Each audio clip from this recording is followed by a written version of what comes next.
Et nous vous retrouvons pour la dernière partie de cette émission. Nous parlons toujours du Niger, coup d'État. Les États-Unis craignent que Wagner profite de la situation. Le secrétaire d'État américain Anthony Blinken, dans un entretien accordé à la BBC, faisait une analyse de la situation. Il dit craindre que Wagner profite de la situation actuelle au Niger. Il dit, je pense que ce qui s'est passé et ce qui se continue de se passer au Niger n'a pas été instigé par la Russie ou par Wagner, mais ils ont essayé de profiter de la situation. Chaque fois que le groupe Wagner s'est rendu dans un endroit, la mort, la destruction et l'exploitation ont suivi. Les États-Unis craignent que Wagner profite de la situation actuelle au Niger. On sait que le groupe paramilitaire russe est dans certains pays d'Afrique, en République centrafricaine est soupçonné aussi au Mali. On craint qu'avec les nouvelles relations qui s'établissent entre le Niger et le Mali, le groupe ne trouve une autre base au Niger, au détriment des États-Unis, de la France de Barkhane dont on vient de parler tout à l'heure. Je veux bien commencer par vous, Gabé Adjaro. Que dites-vous de cette position ou de ces craintes d'Anthony Blinken? J'ai l'impression que les États-Unis aujourd'hui nous prennent comme des gens qui ne réfléchissent pas ou bien des gens qui sont dupes. On n'est pas du tout dupes. Quand on dit que bon, Wagner est en train de prendre une certaine propension en Afrique de l'Ouest, c'est vrai que Wagner est en train de prendre des propensions avec la Russie, bien sûr. Mais est-ce que réellement c'est ce qu'il pense? Est-ce qu'il s'inquiète réellement pour le peuple africain? Pas du tout. Si Wagner prospère, c'est parce que les Occidentaux sont repoussés dehors. C'est ce qu'il essaie de dire, mais il fait comme s'il s'inquiète pour le peuple africain, comme si, bon, Wagner, quand ils viennent, ils commencent par tuer les civils, ils commencent par tuer les gens et tout. Non, Wagner a un cahier de charge. Depuis au Mali, on n'a pas écouté quelqu'un dire que, bon, Wagner, les militaires Wagner ou bien les agents de Wagner sont rentrés dans une maison, ils ont violenté des gens, ils ont tué des gens, ils ont enterré des gens et tout. Il y a toujours des enquêtes soutenues par des organisations de défense des droits de l'homme qui accusent les armées régulières, soutenues par des armées étrangères qui auraient commis des massacres dans des villages. Et qui fait ces enquêtes-là d'ailleurs? C'est les Nations Unies, on sait de quoi il s'agit. Donc, nous ne sommes pas des dupes. Il faudrait que Blinken, qu'il parle pour lui-même, qu'il parle pour les États-Unis, mais qu'il ne parle pas au nom des Africains. Nous-mêmes, nous sommes assez matures pour parler. Nous sommes assez matures, c'est nous qui sommes sur le terrain ici, nous savons ce qui se passe, c'est à nous de dire, de faire un bilan, de savoir réellement si Wagner nous fait du mal ou pas. Maintenant, depuis qu'eux, ils sont là, qu'est-ce qu'ils nous ont apporté réellement? Depuis que ces forces occidentales sont venues chez nous ici, pour lutter contre les terroristes et tout, qu'est-ce qu'ils nous ont apporté? Absolument pas grand-chose. Si aujourd'hui Wagner nous aide à éliminer ces terroristes, à gagner beaucoup plus de territoire pour nous-mêmes, je ne vois pas la raison pour laquelle les États-Unis vont s'inquiéter. C'est de l'hypocrisie, je dirais même de la méchanceté, comme pour, bon, renvoyer ceux-là qui nous aident. Eux-mêmes, ils étaient là pendant plusieurs années, pendant belle lurette. Qu'est-ce qu'ils ont pu nous apporter? Donc, moi, je suis contre cet état de fait, qu'on dise à chaque moment qu'on va faire du mal aux Africains. Cette histoire de paternalisme, ça doit s'arrêter. Le monde ne sera plus jamais comme avant. L'Afrique ne sera plus jamais comme avant. La génération qui arrive, on est en train de voir les choses. On observe par nous-mêmes. On sait ce qui est bien, ce qui est mauvais. Ce qu'il faut maintenant, c'est qu'on arrive à déterminer un cahier de charge bien rempli à Wagner pour qu'il n'y ait pas une certaine... comment on dit? Un débordement, voilà. Un débordement de la part de cette force-là. Ce qu'on n'a pas pu faire... C'est possible qu'il y ait des débordements. Ah oui, ce qu'on n'a pas pu faire avec la France, les États-Unis, ils ont compris comme si le territoire africain, c'est pour eux. Ce n'est pas pour eux. Aujourd'hui, c'est à nous de faire une évaluation, de savoir ce qui est bien pour nous ou ce qui est mauvais pour nous. Quant à eux, ils n'ont qu'à refaire les examens de conscience, de savoir réellement ce qu'il faut proposer à l'Afrique, puisque nous sommes dans un monde où on doit vivre en coopération. C'est à eux réellement maintenant de savoir ce qu'il faut proposer à l'Afrique pour savoir avancer ensemble, pour qu'on puisse accepter d'aller avec eux ou pas. C'est à nous de choisir nos partenaires, pas à eux de s'inquiéter pour nous. En tout cas, c'est votre position, pas eux de s'inquiéter pour nous. Pour le moment, la crainte d'Anthony Blinken, c'est que Wagner profite de la situation au Niger. A-t-il raison d'avoir peur, Valentin? De quoi je me mêle? C'est la question, de quoi je me mêle. En fait, c'est ça, je ne comprends pas ces États-Unis, les États-Unis aujourd'hui, la France et tout ce que vous connaissez. Depuis que cette guerre ouverte entre la Russie de Wagner et puis la France de Barkhane a commencé, c'est le Togo qui devient... Enfin, vous m'excusez, c'est l'Afrique, surtout sur le Sahel qui devient victime. Ouais. Voilà, le Sahel qui devient victime de toute cette servitude. Et c'est là que je me dis que ça, là, nous ne devons pas réjouir d'un camp ou de l'autre.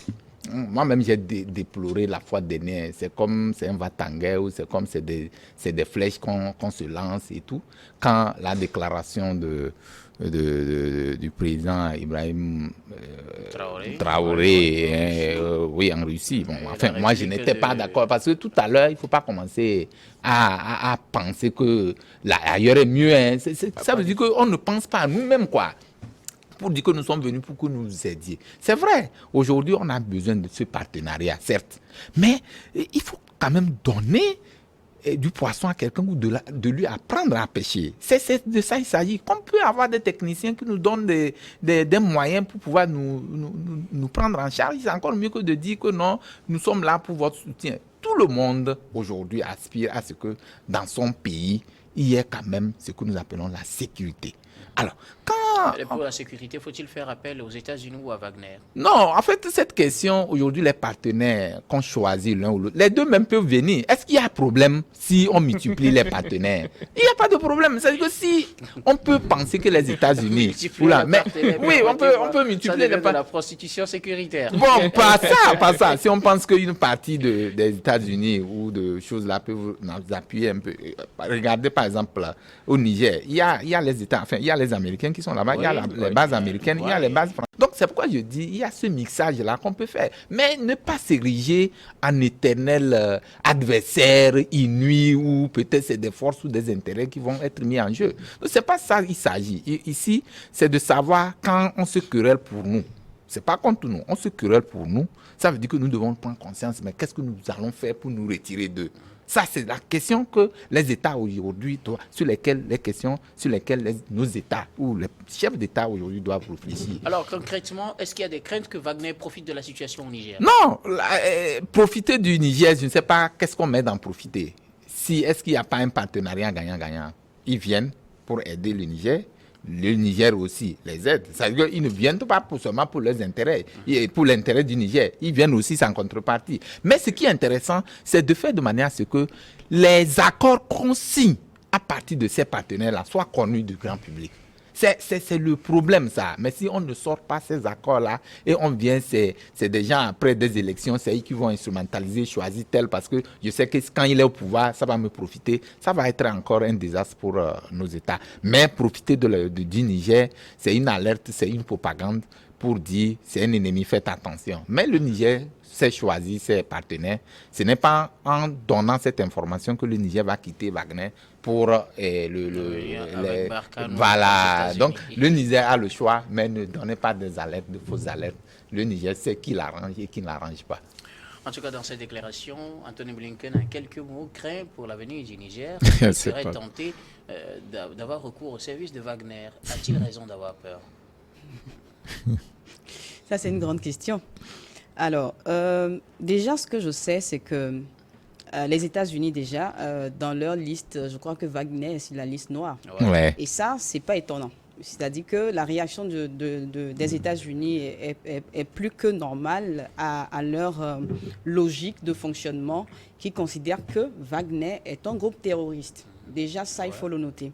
Deuxième chose, aujourd'hui, nous sommes dans une guerre des puissances. On parle autour du Mali, mais au fond, c'est les acteurs, les puissances qui se parlent. Oui. Et ils savent de quoi ils parlent. Mais vous et moi ici, on ne voit que juste la petite partie visible de l'iceberg. Et je serais donc incapable de te dire ou de répondre à ta question. Parce que pour l'instant, voilà. Non, c'est-à-dire pour l'instant, ils savent de quoi ils parlent. Mais nous, est-ce qu'on sait vraiment de quoi ils parlent? C'est ça en fait. Je sais pas si tu me suis. En termes de gain, en termes de gagner ou d'intérêt. Donc, d'informations qu'on n'a pas forcément. C'est ça. Oui. Maintenant, je sais également que, oui, il a été beaucoup et plusieurs fois reproché à Wagner d'avoir agi avec beaucoup d'exactions en commettant des crimes. Parce qu'il faut aussi se poser la question, qui sont ceux qui font partie de Wagner? C'est des gens qui sont, pour la plupart du temps, c'est des anciens prisonniers et qui, au fond, ils n'ont rien à perdre. Oui. Et du coup, ben, quand ils vont opérer, ben, ils y vont avec toute l'énergie possible, sans faire attention à la question de droits humains. Bon, ce n'est pas leur souci, en fait. Maintenant, Wagner, en réalité, on le sait, s'est donné pour mission de venir aider les États qui seront en difficulté et d'offrir ces services en termes de formation, mais aussi en termes d'intervention militaire. En contrepartie, ben oui, naturellement, il y a des ressources naturelles qui sont exploitées. Et donc, quand on voit tout ça, et quand on sait aujourd'hui que ben, c'est les puissances qui sont dans une guerre aussi, parce que quand on dit États-Unis, Wagner, quand on dit Wagner, on pense à la Russie. Ouais. Et on sait que ce n'est pas le grand amour entre États-Unis, Russie, France, tout ce monde-là. Donc, quelque part, c'est tout simplement une guerre transposée en Afrique qui se joue actuellement, comme ce qui se passe en Ukraine, avec la guerre russo-ukrainienne. Donc, pour ma part, je dis, faisons bien l'analyse et voyons qu'est-ce qui est attiré de tous ces partenariats. Parce que dans tous les cas, le Niger, en tout cas le Sahel aujourd'hui fait face à une situation qui est très claire, c'est le djihadisme. Ça, c'est une réalité qui est là. Ouais. Les écoles sont fermées, des gens meurent. Comment on dit ça, les gens sont, en tout cas, meurent quand même de façon brutale. Oui. On égorge des gens, mais Josie, mais si on est vraiment soucieux de l'avenir du Sahel, mais mobilisez-vous pour soutenir le Sahel. Ce n'est pas plus compliqué que ça. Parce que mais des fois, on veut soutenir le Sahel, mais on n'a pas besoin, on n'a pas envie qu'on nous mette ensemble avec Wagner. Mais on n'a pas envie qu'on se mette ensemble avec Wagner. Généralement, les États-Unis n'ont pas de problème à travailler avec la France, avec l'Italie, avec le Danemark, avec les forces là qui ont composé, par exemple, Takuba, l'Allemagne et tous les autres là. Mais le problème, c'est avec la Russie. C'est ça. Maintenant, je pose une autre réalité. Avant Wagner, il y avait ces groupes-là, oui, ces forces. Et il s'est fait que, apparemment, ces forces n'ont pas répondu aux attentes. Voilà. C'est pour cela que Wagner vient, parce que Wagner n'était pas au départ. Et c'est en ça peut-être que l'analyse doit être faite autrement. Mais pourquoi Wagner prend de l'ampleur? Et qu'est-ce que nous, on n'a pas bien fait que Wagner, qui fait que Wagner est plus sollicité que nous. Et donc, l'analyse doit être faite autrement. Et encore une fois, je dis, c'est l'avenir ou la vie des citoyens du Sahel qui est en jeu. Et du coup, la réflexion plutôt, c'est comment nous on fait pour venir en appui de façon efficace au Sahel. Et si on arrive à trouver cette réponse-là, je pense que Wagner va partir de lui-même. En tout cas, on attend de voir qui viendra de façon efficace à répondre aux préoccupations des pays du Sahel. Selon Anthony Blinken, à chaque fois que Wagner intervient dans une zone, c'est la mort, c'est la brutalité, c'est des crimes qui sont commis sur les populations, c'est aussi l'exploitation des ressources. Et ils craignent pour l'avenir de ces pays, surtout quand on sait que Wagner est dans les girons, dans les environs du Niger, et que les nouvelles autorités seraient peut-être tentées de faire appel à des groupes pour assurer leur sécurité, assurer peut-être la sécurité de leurs citoyens en luttant contre le terrorisme. Est-ce qu'on peut craindre ou bien on peut se dire que dans les années à venir ou dans un avenir très proche peut-être, Wagner se signale au Niger? On ne va pas craindre que Wagner se signale au Niger. Peut-être on va applaudir que Wagner se signale au Niger parce que les forces en présence au Niger, quel est le résultat qu'ils ont apporté? Je me pose toujours la question en ces termes-là.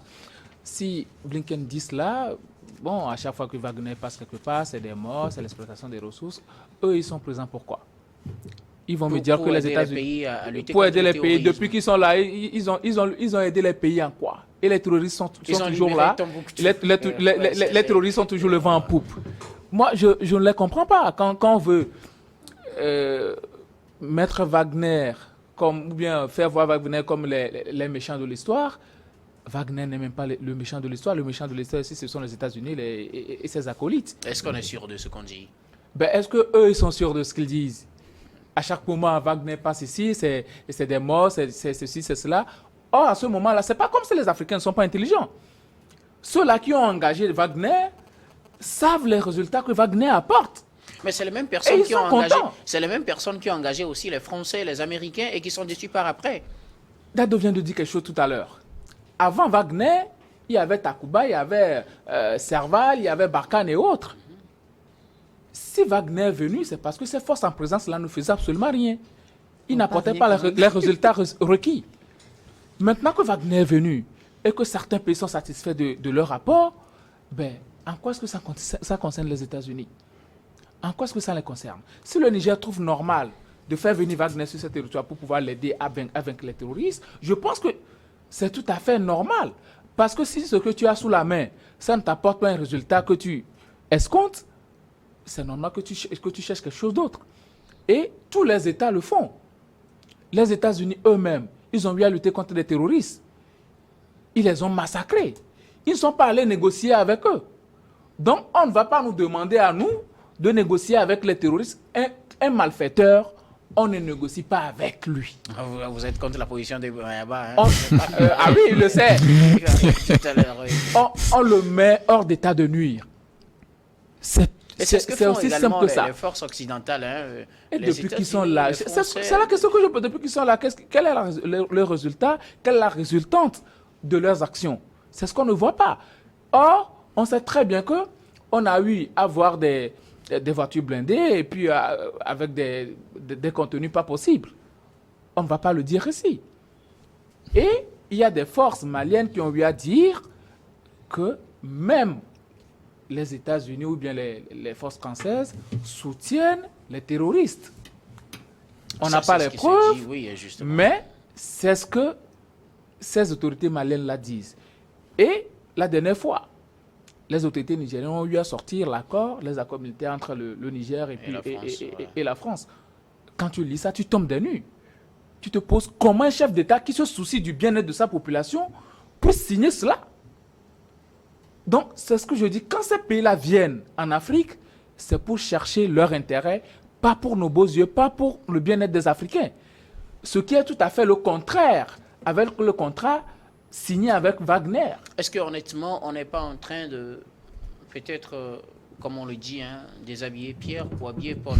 C'est-à-dire que finalement, on s'est rendu compte de quelque chose avec les Occidentaux, oui. On dénonce les accords avec eux, mais on signe des accords similaires, même si les termes changent, et qui auront peut-être forcément les mêmes conséquences avec les États et les nouveaux partenaires, avec peut-être Wagner, qui aura peut-être les mêmes répercussions sur la sécurité des pays là après, parce que à la base, quand la force Barkhane, par exemple, quand il y avait l'opération Serval, quand il y avait entre-temps Sagaris quelque part, Oui. il y avait même, comment l'appeler, Épervier, quand il y a Takuba, on avait applaudi ces forces-là au début, mais c'est après qu'on se rend compte que, comme vous le dites, ces forces n'ont pas répondu vraiment aux attentes. Est-ce qu'aujourd'hui, ce n'est pas dans l'euphorie qu'on applaudit Wagner, et qu'avec le temps, avec le recul, on se rendra compte que peut-être Wagner aussi n'est pas à la hauteur?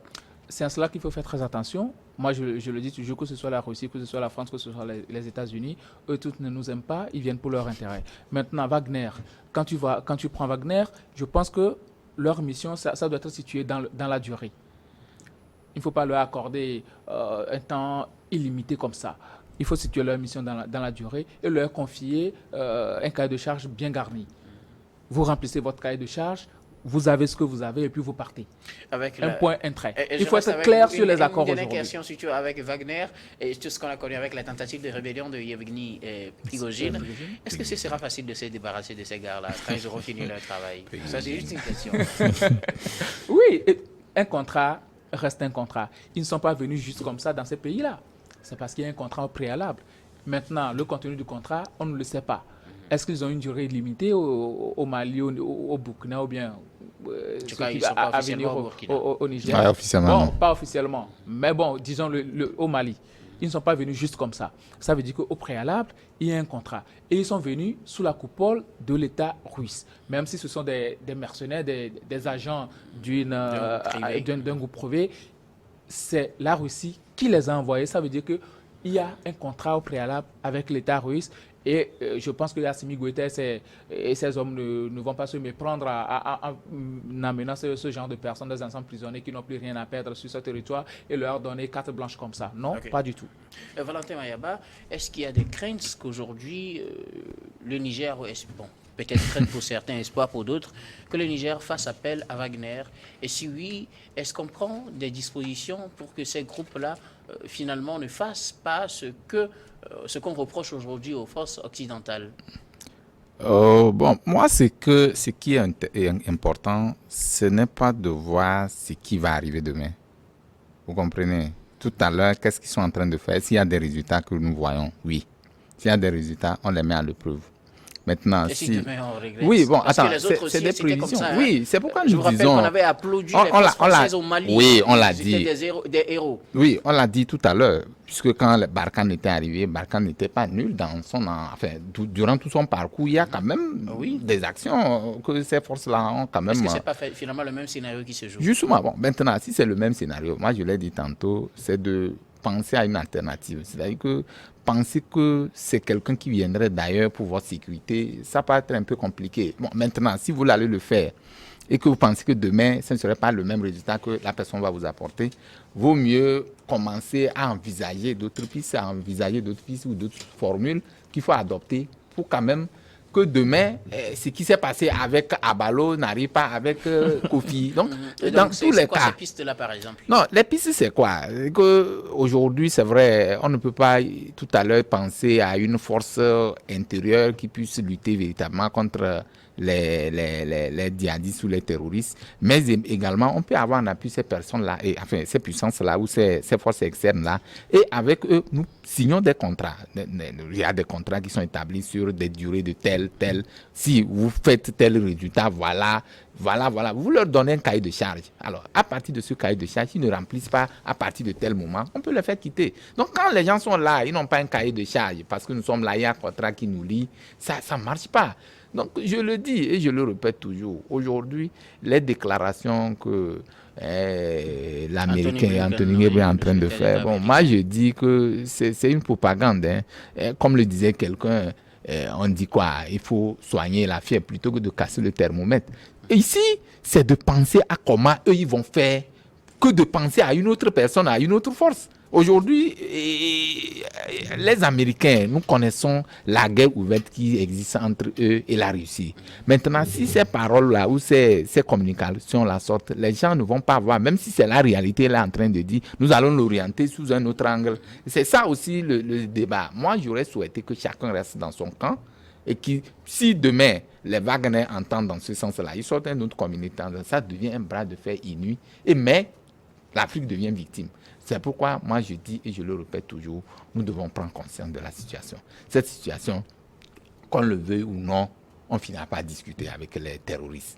Ça, il faut le dire. C'est comme, je vais donner cette image. Non, je vais donner cette image. C'est comme la fois donnée au Togo. La communication du ministère de la Sécurité, quand on avait arrêté un groupe de malfrats, où on avait voulu les lyncher, on les a pris. Et ils ont dénoncé des réseaux qui ont permis d'aboutir à des résultats. Comment faire? Si on l'éliminait, est-ce qu'on pourrait savoir quelles sont les pistes qu'il faut explorer pour atteindre? Parce que quand vous éliminez le mal avec les terroristes. Non, c'est la même chose. En fait, quand je dis la même chose... Bazouma, quand je dis même chose, c'est quoi? Non, oui, quand je dis même chose, c'est quoi? C'est-à-dire qu'à un moment donné, le terroriste qui est ton frère, c'est pourquoi il prend l'arme. C'est ton frère, il sait pourquoi il prend l'arme. Et il sait pourquoi il me tue aussi. Voilà, il sait pourquoi il te tue. Et pourquoi je devrais discuter avec lui? Oui, mais c'est d'aller vers lui. Pourquoi mon frère, tu le fasses? Pourquoi tu le fais? Maintenant, si vous êtes dans un combat où vous pensez tous les jours il y a des morts, est-ce que c'est la solution? C'est pas encore la solution. C'est de connaître leurs faiblesses, c'est-à-dire que de lire leur mentalité, savoir comment corriger le mal. C'est de ça qu'il s'agit. En tout cas, ouais, donc beaucoup, en fait, Valentin c'est notre proposition à nous pour finir avec le terrorisme. Il va falloir à un moment donné ne pas rester dans ce bras de fer. Je vais combattre, je vais tuer, je me tue. C'est des vies qui perdent, mais les résultats, les problèmes demeurent. En tout cas, je rappelle que vous êtes président de la G7, l'association des journalistes et citoyens engagés dans la lutte. C'est notre credo. Engagés dans la lutte contre l'extrémisme violent et le terrorisme. Tout à fait. Dado, est-ce que c'est possible que Wagner s'installe au Niger? Et donc, ce qui justifierait peut-être les craintes d'Anthony Blinken? Non, c'est des possibilités, puisque déjà... Wagner, je crois pas, son responsable a quand même exprimé ce souhait-là que si le Niger veut, que il suffit seulement de les solliciter. Donc cette possibilité, en tout cas, elle est très probable, mais maintenant il revient à l'État nigérien de voir comment, en tout cas, trouver la personne qu'il faut pour l'aider à lutter contre la situation des groupes extrémistes aujourd'hui sur son territoire. Parce que ce qu'on ne dit pas aussi souvent, c'est qu'il y a des endroits du Niger qui sont, je dirais, pris en otage par les groupes extrémistes, où les gens affament la population. C'est ce qu'on ne dit pas, malheureusement. C'est vrai qu'on dit, on a plus d'informations sur le Mali, en fait, et sur le Burkina, mais sur le Niger, en réalité, on n'a pas d'informations. Donc, il y a un réel problème aujourd'hui, et je crois que la communauté internationale, quel que soit le bord, qu'il soit pro-russe ou anti-russe, tout ce monde-là doit se poser une seule vraie question. En quoi nous pouvons être utiles au Sahel à ce que le terrorisme soit vraiment anéanti. Et deuxième chose, au niveau du Niger, il s'agira aussi de se dire, avant de signer un partenariat, il faut s'assurer que ce partenariat profite et au Niger et au vis-à-vis qui est devant. Sans quoi, on risque en fait de tourner en rond, de peut-être créer plus de dégâts qu'avant. Et donc, il est important de ne pas tomber en fait dans l'émotion, dans l'euphorie, mais de vraiment faire des analyses objectives avant de prendre des décisions. Merci beaucoup. Alors, nous allons faire un dernier tour de table pour vos derniers mots sur cette émission. Nous arrivons pratiquement à la fin. Dernier mot, Gabin? Oui, dernier mot, j'aimerais juste dire à nous, Africains, de prendre conscience de ce qui se passe autour de nous, de réellement arriver à se développer, à développer nos mentalités, ne pas surtout faire confiance aux Occidentaux ou bien aux Russes, de prendre nos destins en main. Je pense que nous pourrons arriver à nous faire développer surtout. Il va falloir que nos chefs d'État aussi arrivent à prendre la mesure de la situation parce que en réalité, je suis en train de voir que les jeunes ont pris le pas et nos chefs de l'État sont vraiment derrière. Je rappelle que vous êtes juriste et analyste politique. Merci en même temps d'avoir répondu à notre invitation et merci pour vos contributions dans cette émission. Un dernier mot, Valentin Mayaba. Oui, le dernier mot, c'est vous dire merci à New World TV pour les émissions qu'elle anime, puisque elle est une chaîne panafricaine qui fait de très belles émissions qui sont suivies de par le monde, de continuer. Et puis, à toi, Guillaume, les efforts inlaissables que tu abats. Dans ce sens, je crois beaucoup de courage à toi. Merci beaucoup. Et puis aux téléspectateurs à travers le monde, vraiment un soutien à nous tous qui sommes sur le plateau ici, à tous les intervenants qui passent ici pour les débats. Merci. Comme Valentin Mayaba, je rappelle que vous êtes journaliste et directeur de publication du journal Le Symposium, également le président de l'AJOCET. Un dernier mot, Dado.